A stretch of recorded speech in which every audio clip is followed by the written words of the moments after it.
और चलिए देखिए अब आगे बढ़ेंगे और बढ़ने से पहले आपको बता दें कि खबरों में आगे बढ़े उससे पहले आपको बता दें कि देखिए ये सब ड्रिलिंग का काम चल रहा है और धीरे धीरे करके सब सकुशल वापस लौटेंगे क्योंकि लाखों करोड़ों लोगों की दुआएं। चलिए खबरों में आगे बढ़ते हैं, बात भोपाल से करेंगे। नतीजों से पहले पार्टियों के अपने अपने दावे हैं। जी हाँ, दावों का दौर चल पड़ा है। कांग्रेस ने एक सर्वे को ट्वीट करके दावा किया है एमपी में 142 से लेकर तो 147 सीटें जीतने का दावा कांग्रेस ने किया है, वो भी एक सर्वे को ट्वीट करके किया है।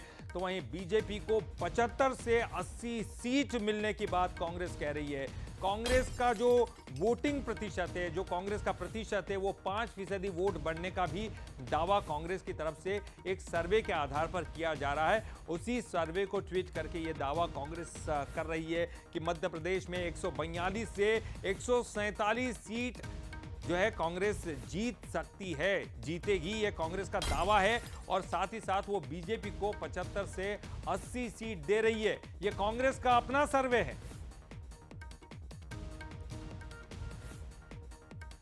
चलिए आपको बताते हैं कि जो जीत का दावा है, हालांकि 3 को इंतजार है, हम लगातार कह रहे हैं 3 तारीख का इंतजार कीजिए, लेकिन ये जीत का दावा कर रही है कांग्रेस, वो किस तरह से कर रही है। देखिए सीटों का अनुमान कांग्रेस कह रही है कि 142 से 147 सीटें कांग्रेस को मिल सकती है। जी हां, इसके अलावा कैसी मिलेगी, देखिए बीजेपी को भी वो दे रही है सीट, बीजेपी को दे रही है 75 से 80 सीटें। बीजेपी बहुत कम सीटें कांग्रेस दे रही है बीजेपी को, लेकिन खुद के लिए बड़ा दावा कांग्रेस की तरफ से यहां किया जा रहा है और अन्य को 3 से लेकर तो 8 सीटें अन्य को दी जाएंगी, यह अनुमान है। एक सर्वे के द्वारा जो है ये अनुमान कांग्रेस लगा रही है, लगातार जो ये दावा कर रही है। कांग्रेस को जो वोट प्रतिशत की अगर बात करें तो 46.3% का वोट कांग्रेस को जाता हुआ दिखाई दे रहा है। ये कांग्रेस के सर्वे के मुताबिक, आपको लगातार कह दें 3 तारीख को असली नतीजे आने। और देखिए भारतीय जनता पार्टी को 42.1% वोट जो है यहां मिल रहे हैं इस सर्वे के मुताबिक, ये कांग्रेस का दावा है।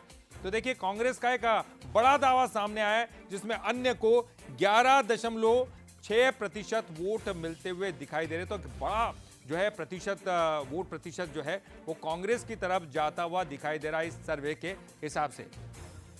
142 से 147% जो है 142 से 147, माफ कीजिएगा, ये वोट नहीं है, ये सीटें हैं जो कि कांग्रेस को मिलने जा रही है। और हमारे एग्जीक्यूटिव एडिटर मनोज सैनी जी हमारे साथ जुड़ गए हैं। चलिए हम सीधे उनका रुख करेंगे, उनसे जानेंगे इस दावे के बारे में वो क्या कुछ कहते हैं। देखिए बीजेपी के अपने दावे हैं, शिवराज सिंह चौहान ने अपनी तरफ से भी कुछ दावा किया था। अब कांग्रेस भी एक सर्वे रिपोर्ट को आधार बनाकर ये बड़ा दावा कर रही है और कह रही है 142 से ऊपर सीटें उसको आएंगी। क्या कुछ कहेंगे सर इस दावे के बारे में आप?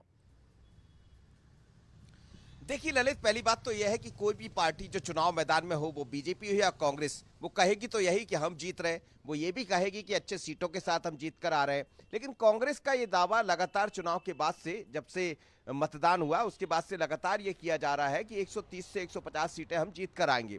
उसी तरह भारतीय जनता पार्टी का भी जो आंतरिक सर्वे हुआ, अलग अलग बूथ का जो सर्वे हुआ, उनका भी ये दावा है कि 130 के लगभग सीटें मिलेंगे। लेकिन कांग्रेस इसके पीछे बाकायदा वजह बता रही। थोड़ी देर बाद जब आप एक इंटरव्यू भी सुनवाएंगे तो उसमें बहुत स्पष्ट होगा। कांग्रेस बखूबी ये मान रही है कि चंबल ग्वालियर से हमें नुकसान हो सकता है और बिंद से हम फायदा लेकर आगे बढ़ेंगे। मालवा निमाड़ से ज्यादा सीटें लेंगे। मालवा में लगभग एक जैसी स्थितियां बन सकती है। इसी तरह बुंदेलखंड का जिक्र भी किया जा रहा है, महाकौशल का जिक्र भी किया जा रहा है। तो बाकायदा कांग्रेस का भी आंतरिक सर्वे जो सामने आया है उसके आधार पर कांग्रेस ये कह रही है। और एक किसी सर्वे का वो जिक्र कर रहे हैं, ट्वीट कर बाकायदा उसका उन्होंने हवाला भी दिया है और ये कहा है कि जो सामने सर्वे दिखाई दे रहा है उसके मुताबिक 142 से 147 सीटें कांग्रेस को मिलने जा रही। लेकिन हमें लगता है इंतजार करना चाहिए। 3 तारीख को बहुत स्पष्ट होगा कि किसको कितनी सीटें मिली। पर जब तक रिजल्ट नहीं आ जाते, दोनों दल अपने अपने तरीके से अपने दावे प्रतिदावे दिखाते रहेंगे। पर यह जरूर है कि इस बार का चुनाव बहुत दिलचस्प है, तकरार का चुनाव है जिसका जिक्र बंसल न्यूज लगातार करता है। अब चुनाव के बाद जो परिणाम आने वाले उसमें क्या होगा, पर इस बीच दावे प्रतिदावे हमें दिखते रहेंगे। चलिए बहुत बहुत शुक्रिया करेंगे मनोज जी इस पूरी जानकारी के लिए आपका। तो निश्चित तौर पर 3 दिसंबर का इंतजार करना होगा क्योंकि ये दावे हैं और ये सर्वे के आधार पर दावे, और दोनों ही पार्टियां अपनी अपनी तरफ से दावे कर रही है।